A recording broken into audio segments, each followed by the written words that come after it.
A Spokane jury heard long-awaited opening statements today in the trial of Gail Gerlach. He's suspected of shooting 25-year-old Brendon Kaluza-Graham last year as he drove away in Gerlach's stolen SUV. KXY4's Jeff Humphrey joins us now with Gerlach's 911 call about what happened during that deadly encounter. Jeff? And Nadine, tonight we're hearing for the first time exactly what Gerlach told dispatchers in the moments after the shooting. Most significantly, that Gerlach thought the car theft suspect had reached for a weapon, and it was Gerlach who worried he was about to get shot. Members of the jury, this case has a theme, and the theme of this case is the sight of fear. Gail Gerlach's defense team wasted little time telling the jury that their client was acting out of fear the day he shot Brendon Kaluza-Graham, not fear of losing his Chevy Suburban, fear about what the suspect would do next after Gerlach confronted the thief in his driveway. He's not caring about the SUV anymore. He sees something that's far more important than that. He sees this. He sees this. Gerlach says he felt the suspect was now pointing a gun at him and that Gerlach was about to get shot, a claim he first made to 911 dispatchers after Kaluza-Graham had crashed the stolen Chevy. Okay, where did the vehicle crash? A couple blocks south of my house here.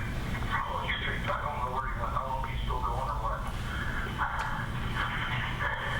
He leaned back, he pointed at me. I don't know what he pointed, but it scared the shit out of me. However, prosecutors say Gerlach could have not seen Kaluza-Graham point anything because he was already driving away down the road and obscured by heavily tinted windows. As he was going down the street, approximately 60 feet away, Mr. Gerlach came out to the edge of his driveway, racked the slide on his 9mm semi-automatic handgun, and fired a single shot after the car.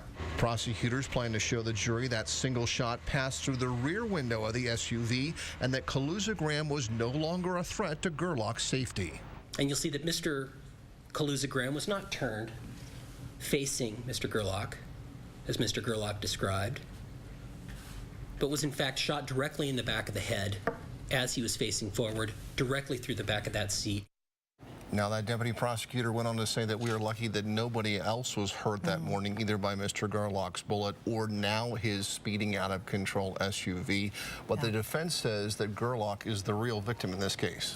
So, Jeff, do prosecutors have to prove that Gerlach intentionally set out to kill Kaluza-Graham? If they could prove intent to kill, I think that Mr. Gerlach would be charged with some form of murder. Gerlach is actually charged with manslaughter, and so prosecutors only have to prove that his reckless actions that morning led to the death of another. If they are successful, Mr. Gerlach could spend up to 10 years in prison for what's happened.